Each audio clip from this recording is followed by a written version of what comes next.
தேவனை விரும்பி ஒன்று செய்கிறது, அதில் ஒரு விருப்பமே இருக்குமா.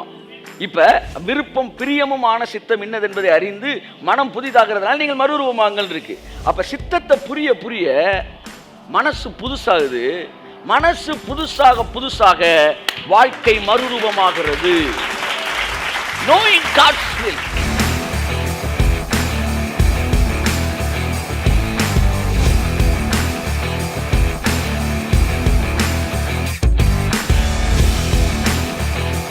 அப்ப சூழ்நிலையை பார்க்கும்போது சித்தம் என்னன்னு அவனுக்கு தெரியல, அதனால அவன் கன்வின்ஸ் ஆகுறான். இன்னொருத்தனுக்கு சித்தம் என்னன்னு தெரியுது. தன்னுடைய பிள்ளைகள் இந்த பூமியிலே பலத்தவர்களாக இருக்கிறதை அவன் பார்க்கிறான். நீதிமானின் சந்ததி பூமியிலே பலத்து இருக்கும் என்பதை அவன் பார்க்கிறான். நீதிமானின் சந்ததி சத்துருக்களோட ஒளிமுக வாசலிலே பேசுவார்கள் என்பதை அவன் பார்க்கிறான். ஆமென், ஆமென்.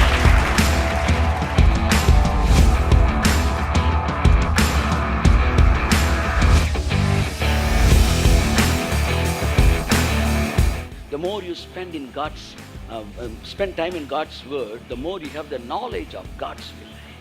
The more you have the knowledge in God's will, the more you have faith to release God's will. வியாதிப்பட்டிருக்கிறேன் என்று நகரவாசிகள் சொல்லுவது இல்லை. இந்த நகரவாசிகள், சியோன் நகரவாசிகள், புதிய எருசலேமின் நகரவாசிகள் வியாதிப்பட்டிருக்கிறேன் என்று சொல்லுவது இல்லை. ஏனென்றால் அங்கே இருக்கிற மண்டலம் நம்மை ஆரோக்கியத்திலே வைத்திருக்கிற ஒரு மண்டலமாக இருக்கும். ஆமென். எப்படி இந்த ஜியாகிரபிக்கல் பவுண்டரியை தாண்டும் போது கிளைமேட்லேருந்து வெதரில் எல்லாமே மாறுதோ, அப்படி ஆவிக்குரிய மண்டலத்திலும் நீங்கள் இந்த மண்டலத்துக்குள்ளே வரும்போது அந்த சூழ்நிலை மாறும். தேவனுடைய சித்தத்தில் இணைக்கப்பட்ட மனதுடையவர்களாக இருங்கள். தேவனுடைய சித்தத்தில் நிரப்பப்பட்டவர்கள், அதை குறித்த அறிவினால், சித்தத்தை அறிகிற அறிவினால் நிரப்பப்பட்டவர்கள். நல்லா கவனிங்க, இந்த உலகத்தில் இருக்கிற எதிர்மறையான காரியங்களுக்கு தங்களை ஒருபோதும் விட்டு கொடுக்கவே மாட்டார்கள். அதான் பைபிள் சொல்லுது, நீங்கள் ஞானமற்றவர்களாய் நடவாமல் கர்த்தருடைய சித்தம் இன்னதென்பதை உணர்ந்து கொள்ளுங்கள். வயதான ஒருத்தர் இருக்கிறாரு, நீங்கள் அவருக்கு ஜோம் பண்ணுங்கன்னொன்னே இவன் என்ன சொல்கிறான், சித்தத்துக்கு ஒப்புக்கொடு அப்படின்றான். சித்தத்துக்கு ஒப்புக்கொடுன்னு என்ன அர்த்தம்? பாட்டியை டியூப்பை பிடுங்கி விடுறான்னு அர்த்தம். அவனை காலி பண்ணிடு. இந்த வார்த்தை வயசானவங்களுக்கு ஜெபிக்கும்போது நம்ம பொதுவாக பயன்படுத்துகிற ஒரு வார்த்தை. என்ன வார்த்தை சொல்லுங்கள்? கடைசி எல்லாரும் சேர்ந்து சொல்லுங்கள், சித்தத்துக்கு ஒப்பு கொடுங்க அப்படின்னு சொல்லுது. ஆனால் பைபிள் சொல்லுது, நீங்கள் மதியற்றவர்களாக இராமல், கையை தட்டுங்க அவருக்கு, மதியற்றவர்களாக இராமல் கர்த்தருடைய சித்தம் இன்னதென்று உணர்ந்து கொள்ளுங்கள். அப்போ சித்தம் என்ன சொல்லுது? What is will of God? Word of God is will of God. எல்லாம் சொல்லுங்க, word of God is will of God. கர்த்தருடைய சித்தத்தை நான் எங்கே தெரிந்துக்கிறது அப்படின்னா, வேத வசனமே தேவனுடைய சித்தத்தின் வெளிப்பாடாய் இருக்கிறது. நீங்கள் ஞானஸ்தானம் பெறலாமா வேண்டாமா அப்படின்னு நீங்கள் கேரளாவுக்கு போய் டிஜோட்டை ஜோம் பண்ணி கேட்க வேண்டிய அவசியம் இல்லை. ஏன்னா அவர் திரும்ப பைபிளுக்கு உங்களை நோக்கி என்ன செஞ்சிருவார்? அனுப்பிடுவார். ஏன்னா பைபிளில் தெளிவாக இருக்குது, கர்த்தராகிய இயேசு கிறிஸ்துவை விசுவாசித்து ஞானஸ்தானம் பெற்றால் நீ ரட்சிக்கப்படுவாய். அவ்வளோதான் வில் ஆஃப் காட். இதுக்கப்புறம் நீ தலையை போய் எங்கேயாச்சும் கொடுத்து எனக்கு சித்தமான்னு கேட்டு சொல்லுங்கள் அப்படின்னு கேட்கக்கூடாது. நிறைய பேர் கல்யாணம் பண்ணிட்டு சித்தமான்னு கேட்குறான்.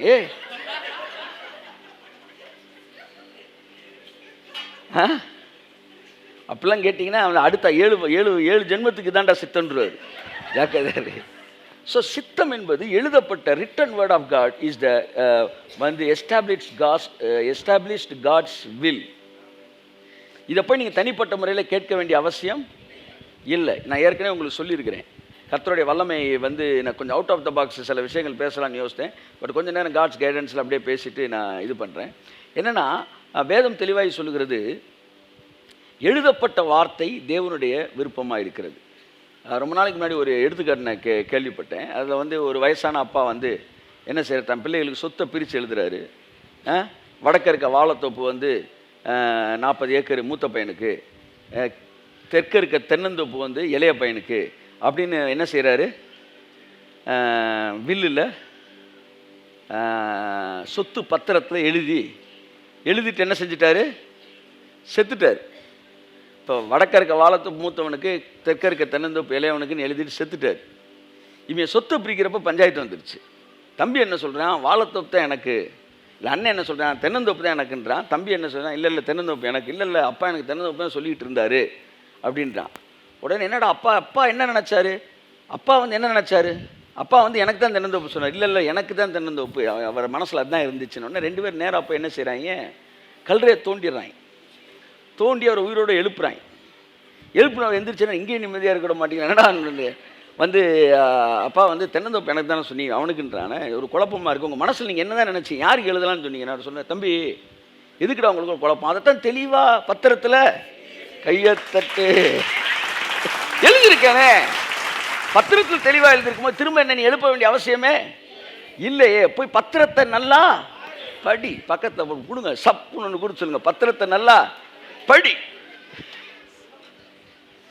அங்கே போய் உமக்கு சித்தமானால் என்னை சுத்தமாக்க அப்படின்னா சப்புன்னு ஒன்று கொடுத்து பத்திரத்தை நல்லா படி, பத்திரத்தை படி. அப்போ வயசானவங்களை ஜெபிக்கும் போது சித்தத்துக்கு ஒப்பு கொடுக்குறோம் அப்படின்னா என்ன சொல்ல வர, டியூபை உருவி விடுங்கன்றத இதை டாக்டர்ஸே சிலர் சொல்லும் போது ரொம்ப வருத்தமாக இருக்குது. என்னுடைய கேள்வி என்னன்னா, if the medical science doesn't accept the biblical science அப்படின்னா why should the biblical science accept the medical science?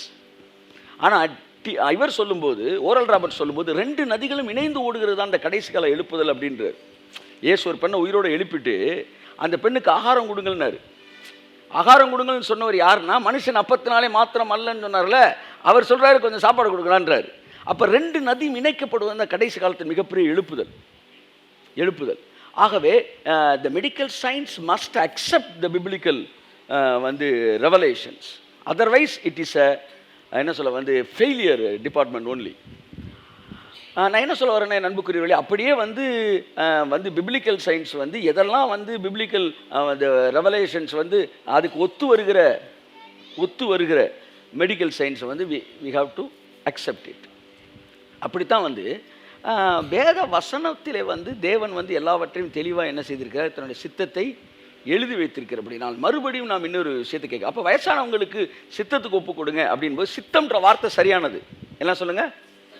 இந்த வார்த்தைக்கு அடிச்சு வச்சிருக்க கோடு இருக்கு பார்த்தீங்களா, HTMLோ அது ஜாவாவோ உள்ள கோடு அடிச்சு வச்சிருப்பாங்களா, அந்த கோடு என்னன்னா சித்தம்னா சாவுன்னு எழுதியிருக்கு. ஆனால் பைபிளில் போய் வயசானவங்களுக்கு சித்தம் என்னன்னு பார்த்தா, அவர்கள் முதிர் வயதிலும் கனிதந்து பசுமையும் புஷ்டியுமாய் இருப்பார்கள். ஆமாம். அப்போ ஒருத்தனுக்கு சித்தம்னா முதிர் வயதும் கனிதந்து அப்படின்னு இருக்கு, அதுதான் மைண்டில் இருக்கு. இன்னொருத்தனுக்கு சித்தம்னா மவுத்து வந்து என்னது மர்கையா அப்படி இருக்கு. இப்போ இவன் சித்தத்துக்கு ஒப்பு கொடுக்குறோம்னு ஒன்று இங்கே ஒரு ஆள் செத்துறாங்க, இங்கே சித்தத்துக்கு ஒப்பு கொடுக்குறோம்னா ஒரு ஆள் எந்திரிச்சிருவாரு. ஸோ சித்தம்ன்ற வேர்டுக்கான கோடை கரெக்டாக நம்ம அடித்து வச்சுருந்தோம்னா அந்த வார்த்தை மிகவும் சிறப்பான ஒரு வார்த்தை. அவர்கள் எதிர்மறையான காரியங்களை இந்த உலகத்திலே அங்கீகரிப்பது இல்லை. ஆத்துமா வாழ்கிறது போல நீ எல்லாவற்றிலும் வாழ்ந்து சுகமாயிருக்க வேண்டும் என்பதே தேவனுடைய சித்தமாய் இருக்கிறது.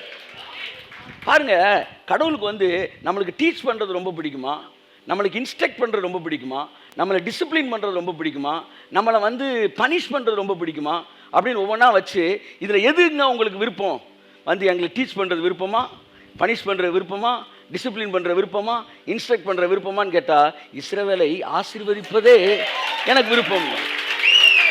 அப்போ தேவனுக்கு என்ன விருப்பம், என்னை பிளஸ் பண்ணிக்கிட்டே இருக்கணுன்றதான். அப்போ நீங்கள் ஆசீர்வாதமாக இருக்கிறது தான் அவருடைய விருப்பமே, அவர் ஆசை. உங்களை வந்து அப்படி ஆசீர்வாதமாக ஒரு காரில் வந்து இறங்கி பார்க்கும்போது, பாரா என் பிள்ளை அப்படி ராஜா மாதிரி வந்து இறங்கினாங்க, சந்தோஷப்படும். நீங்கள் எனக்கு சாட்சிகளாய் இருப்பீர்கள். நீங்கள் உங்களுக்கு சாட்சியாக இருக்கக்கூடாது. புரியுதா உங்களுக்கு? நான் நல்லவன், நான் வல்லவன், நான் வந்து ₹1 கூட வந்து மினிஸ்ட்ரி காசை வந்து நான் செலவழித்தது கிடையாது. இவன் யாரானா இவன் வந்து தனக்கே சாட்சி. அப்போ நான் தேவனுக்கு சாட்சியாக இருக்கணும். அப்படியே சார் இந்த அக்கௌண்ட் சந்திக்கு போட்டிங்கன்னா நான் ஒரு வரி அப்படியே சொல்லணும்னு மறந்துட்டேன். இதில் எல்லாமே இருக்குது. நான் எவ்வளோ செலவழிச்சேன்றது இருக்குது. நாளைக்கு 10 கோடி ரூபாய்க்கு நான் ஒரு வீடு கட்டுவேன், அதுவும் இதில் இருக்கும். நான் கெட்ட மாட்டேன்னு சொன்னேன்னு சொல்லவே இல்லை, நான் கிட்டுறது இங்கே இருக்கும். அதெல்லாம் சொன்னேன், பரிசுத்தம் வேறு உண்மை வேறு. உண்மை என்பது இருப்பதை அப்படியே வெளிப்படுத்துவது. நான் என்ன சொல்ல வரேன்னா தேவன் எதை விரும்புகிறார் என்கிற பிக்சரையே ஜனங்களுக்கு சொல்லிக் கொடுக்காதனால ஜனங்கள் தரித்திரத்தை விரும்புகிறார்கள்.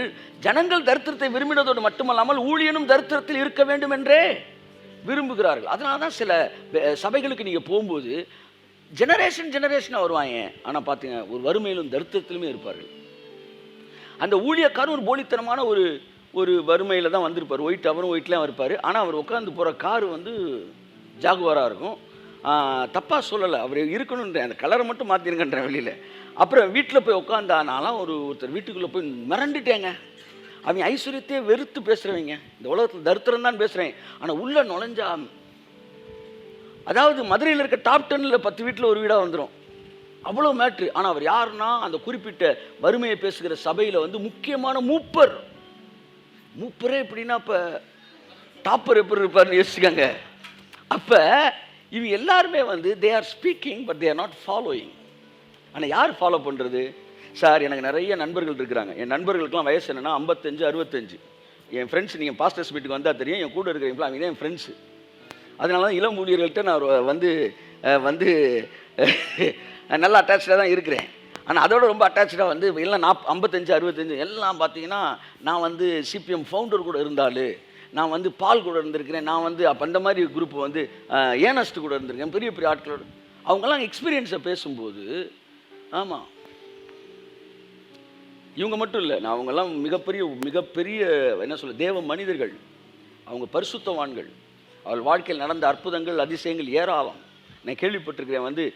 ஒரு குஷ்டோரி வெண்குஷ்டம் பிடிச்ச ஒரு பெண் ஜெபிப்பதற்காக வந்திருந்த போது, I think Paul R NS அவர் சீஃப் பாஸ்டர், அந்த ஃபவுண்டர் ஆஃப் த இதுன்னு, அவர் குளிக்கிற வரைக்கும் வெயிட் பண்ணிட்டு இருந்திருக்கிறாங்க. அந்த காலத்தில் தட்டி கிட்டிலாம் வச்சு அந்த ஸ்ரீலங்கா நினைக்க அந்த குளிச்ச தண்ணி இப்படி வந்துக்கிட்டு இருக்கும்போது அந்த பெண்ணு, இந்த பரிசுத்தவான் குளிச்ச தண்ணி இது என் மேலே பட்டா கூட நான் சோமையான்னு எடுத்து உடம்புல போட்டுருக்கு, அப்படியே சோமாயிடுச்சு.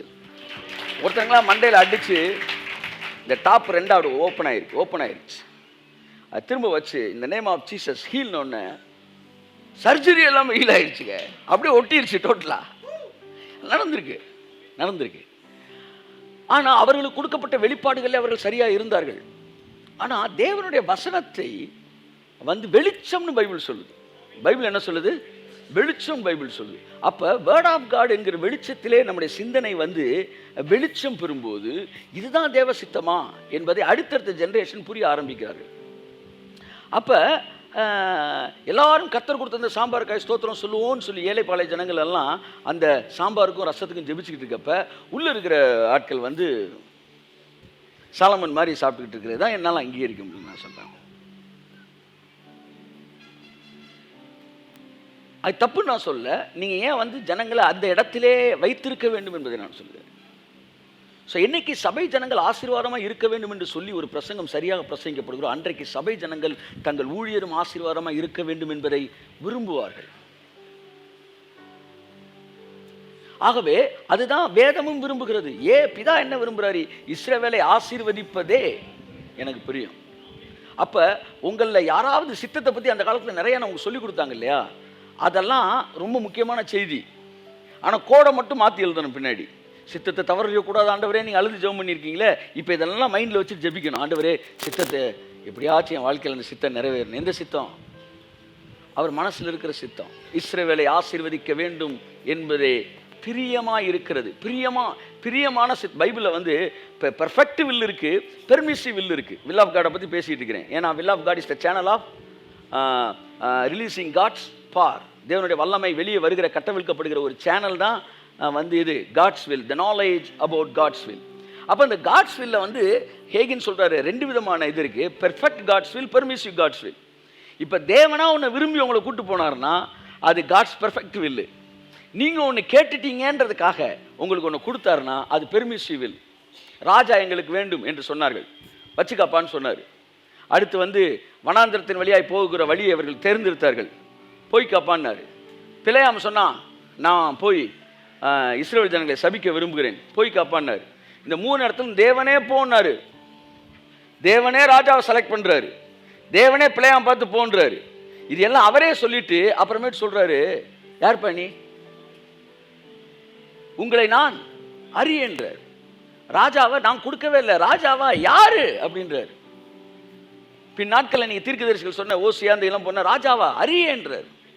சார் நீங்கள் தானே சார் இந்த சவுல்னு ஒருத்தனை செலக்ட் பண்ணியே சொன்னீங்க, முந்தின நாள் நைட்டே பேசி அடுத்த நாள் நீயே யாருன்னு தெரியாதுடா. இதுதான் அந்த நாமத்தில் பிசாசை துரத்தினோம். அடுத்து என்னது சொல்லுங்க, அந்த வசனம் தெரியலையா? சொல்லுங்க. பிசாசை துரத்தணும், வியாதிகளை சுகமாக்கணும், இதெல்லாம் பண்ணமே. தீர்க்க தரிசனம்லாம் வச்சிருக்காங்க சார். அப்போ அக்கிரம செய்யக்காரன் நீங்கள் எல்லாம் விட்டு போங்க. அக்கிரமம்னா என்ன? அவன் சுருட்டு குடிச்சிட்டு இருந்தாங்களா? சொல்லுங்க. இல்லை கோரிப்பா இல்லை ஏதாச்சும் தப்பு பண்ணிக்கிட்டு இருந்தாங்களா? அக்கிரமம் செய்யும். அக்கிரமம் என்பது அது இட் இஸ் நாட் விக்கட்னஸ். அக்கிரமம்ன்றது என்ன சொல்ல இட் இஸ் நாட் சின். கிரமம் என்றால் ஆர்டரு, அக்கிரமம் என்றால் டிஸார்டர். எதையெல்லாம் தேவன் கொடுத்த ஸ்டைலில் நீங்கள் செய்யாமல் வேறு டிசைனில் செய்கிறீங்களோ அது அக்கிரமம். நீங்கள் பணக்காரன் ஆகணும் அப்படின்னு தேவனுடைய சித்தம். உங்கள் தொழிலை இது வரைக்கும் இல்லாத அளவு தேவன் உயர்த்தணும்னு திட்டமிட்டுட்டார். நீங்கள் பணக்காரன் ஆக போகிறீங்க, தேவ சித்தம். நீங்கள் பணக்காரன் ஆகணுன்றதை பேங்கை கொள்ளையடிக்கணும் அப்படின்னு பிளான் பண்ணிங்கன்னா டெஸ்டினேஷன் ஒன்று தான், வழி வேற, அது சித்தம் இல்லை. இது காட்ஸ் வில்லு கிடையாது. அப்படி மனிதர்கள் பல இடங்களில் தாங்கள் சொந்த வழிகளை சூஸ் பண்ணாங்க. அப்போ தேவன் விட்டு கொடுத்துட்டார். That is what permissive will. அப்போ பெர்ஃபெக்ட் வில்னா அவரே விரும்பி செய்கிறதான். அதைத்தான் அப்போ ரோமர் 12ஆம் அதிகாரம் சொல்லுகிறது, நீங்கள் இந்த பிரபஞ்சத்திற்கு ஒத்த வேஷம் தெரியாமல் தேவனுடைய நன்மையும் பிரியமும், முக்கியமான வார்த்தை பிரியமும், பிரியம் இல்லாமல் ஒன்று உங்களுக்கு கொடுக்கக்கூடாது. அவருக்கு உங்களை என்ன சொல்ல உங்களை இன்ஜினியர் ஆகணும்னு முடிவில் இருக்கும்போது நீங்கள் டாக்டரானு விரும்புனீங்கன்னா நீங்கள் டாக்டருக்கான அப்ளிகேஷன் போட்டு டாக்டரே ஆகிட்டீங்கன்னு வச்சுக்கோங்களேன். அவர் ஃபீஸ் கட்டாமல் இருப்பார், அவங்க அப்பா எல்லாம் செய்வார். ஆனால் மனசில் நான் நினச்ச மாதிரி இல்லையே அப்படின்ற இடம் இருக்கும். அப்படித்தான் மனிதர்கள் தங்கள் விருப்பத்துக்காக கடவுள்கிட்ட ஒன்று வாங்கி கடவுள்கிட்டையே அதுக்கு தேவையான சப்போர்ட்லாம் வாங்குறது பெர்மிசிவில்.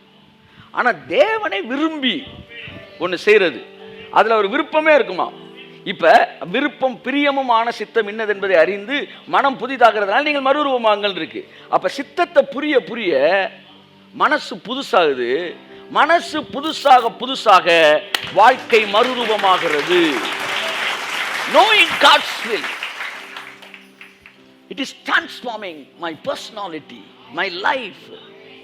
எந்த அளவு தேவ சித்தத்தை புரிந்து கொள்கிறோம், உங்கள் குடும்பத்தில் இருக்கிறவர்கள் டிரான்ஸ்ஃபார்ம் ஆகிறாங்க, உங்கள் வீடு டிரான்ஸ்ஃபார்ம் ஆகுது, உங்கள் கேரக்டர் டிரான்ஸ்ஃபார்ம் ஆகுது, எல்லாமே டிரான்ஸ்ஃபார்மேஷனுக்குள்ள கடந்து வருகிறது.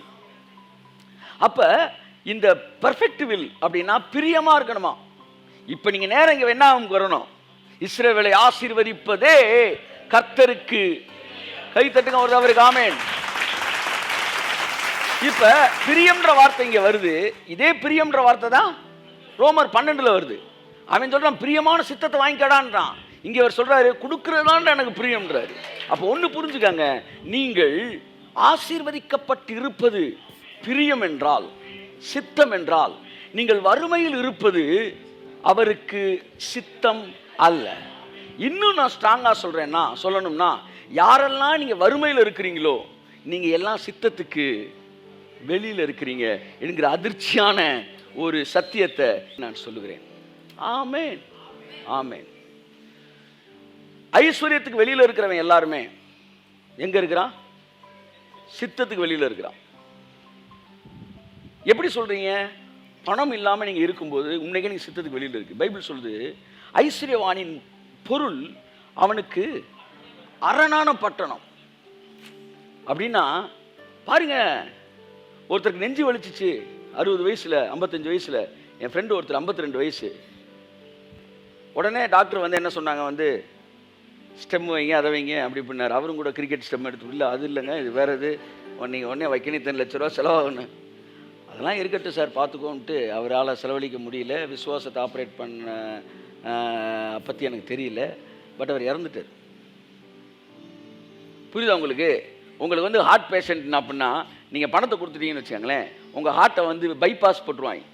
ரோட்டில் இப்போ இந்த ரோடு ரொம்ப பிரச்சனையாக இருக்குது சார், ஒரு பைபாஸை போடு அப்படின்றாங்களே, அந்த மாதிரி ஹார்ட்லேயே பிளட்டு டக்குன்னு ஒரு பைபாஸை போட்டு வேறு ரூட்டில் பிளட்டை அனுப்பிச்சி விட்டு உங்களை என்ன பண்ணிடுவாங்க, இன்னொரு 20 வருஷம் வாழ வச்சுருவாங்க. வாழ வச்சது எது? பணம். அப்போ பணத்தில் நீங்கள் இருக்கும்போது ஆரோக்கியம் உங்கள் கூட இருக்குது. பணத்துக்கு வெளியில் இருக்கும்போது நான் விசுவாசத்தை நான் வந்து இங்கே வந்து டிவைன் ஹீலிங்ன்ற ஒரு நாலேஜை கனெக்ட் பண்ணாமல் பேசுகிறேன். டிவைன் ஹீலிங் நாலேஜ் இல்லாதவனே பணம் இருக்கும்போது அவன் என்னவா இருக்கான்? நீடிய காலம் வாழ்கிறான். அப்போ நீடிய காலம்ன்ற ஒரு விஷயத்தை விட்டே நீங்கள் வெளியே வந்துடுறீங்க.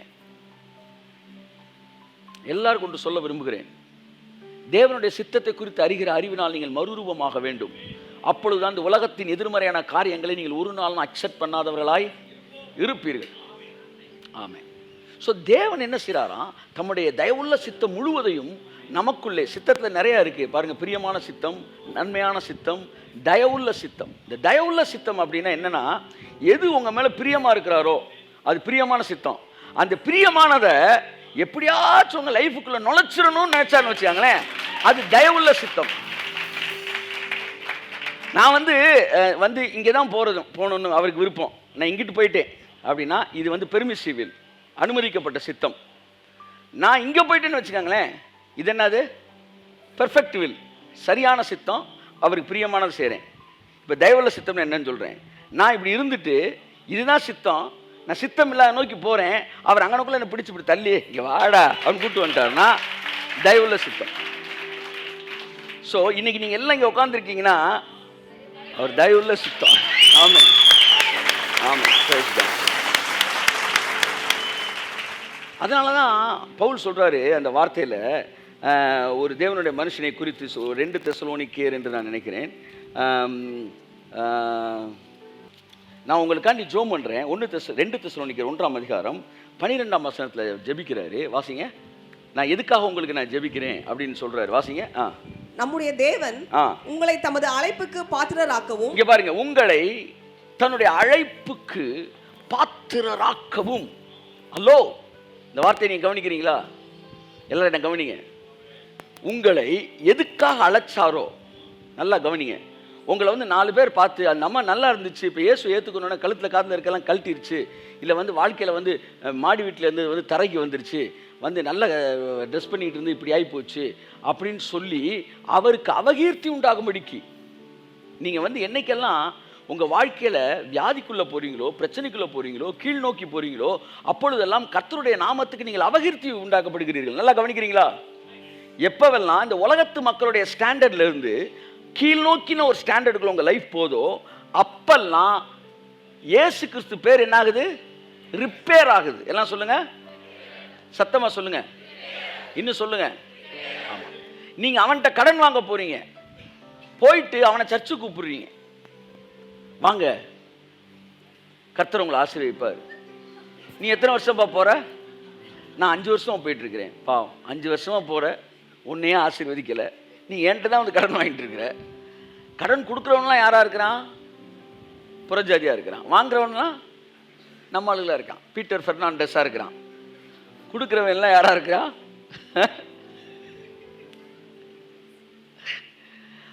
அப்போ நீங்கள் அவன் சரின்னு மரியாதைக்கு சொல்லி அனுப்புவான், ஆனால் அவனுக்கு கிறிஸ்தவனானும் டெம்டேஷனு இருக்காது. என் சொந்தக்காரர்கள் ஒருத்தர் இருக்கார், அவர் மட்டும் இயேசு கிறிஸ்துவை ஏற்றுக்கொள்ளலை, ஆனால் கூட வந்து எல்லாரும் இயேசு ஏற்று, அந்த ஃபேமிலியில் எல்லாம் ஏற்றுக்கிட்டாங்க. அத்தனை பேர் சேர்ந்து இவருக்காட்டி ஜெபிக்கிறாங்க, ஆனால் அவர் ரட்சிக்கப்படவே இல்லை. ஏன்னா இவங்க அத்தனை பேரும் கடனுக்கு அவர்கிட்டே வராங்க. தம்பிமார்களுக்கெல்லாம் அவர் தான் கொடுக்குறாரு கடன். யாருமே லைஃப்பில் பெரிய லெவலில் செட்டில் ஆகி கிறிஸ்தவம் என்றால் உள்ளே நுழையும் போது இப்படி தாண்டா அப்படின்னு அந்த இடத்துக்கு என்ன செய்யலை, வரல. எனக்கு தெரிஞ்ச ஒருத்தரோட மாமா ஒரு நல்ல ஒரு மனுஷன், அவர் வந்து ரட்சிப்புக்கு ரொம்ப சமீபமாக இருக்கார். அதாவது வந்து எதுக்கு வந்துட்டார்? ட்ரெயின் வாசலுக்கு வந்துட்டார், ஆனால் ட்ரெயினுக்குள்ளே கால் வைக்கவே மாட்டேன்றார். என்னன்னா அவங்க குடும்பத்தில் இயேசு ஏற்றுக்கொண்டவங்க 2 பேரும் நாசமாக போயிட்டாங்க. ஒரு பொண்ணு லவ் பண்ணி ஒருத்தனை ஓடிடுச்சு, இன்னொரு பொண்ணு. அப்போ அவருக்கு என்ன ஆகிப்போச்சு? என்னடா உள்ளே இருக்க பிள்ளைகள்லாம் நல்லா இருக்க, வெளியே போகணும், இப்படி ஆகிப்போச்சுன்றனால அவரால் ஏற்றுக்க முடியல. இப்போ நீங்கள் ஃபெயிலியர் ஆகும்போது அது என்ன ஆயிடுது? இயேசு கிறிஸ்துவோடைய நேம் டேமேஜ் ஆகுது. சித்தத்தை பற்றி பேசிகிட்டு இருக்கிறேன், முதிர் வயதில் கனி தருவதை பற்றி பேசிகிட்டு இருக்கிறேன். முதிர் வயதில் கூட நீங்கள் வந்து ராஜா மாதிரி நீங்கள் வந்து உட்காரணும் இயேசு நாமத்தில். ஆமென்.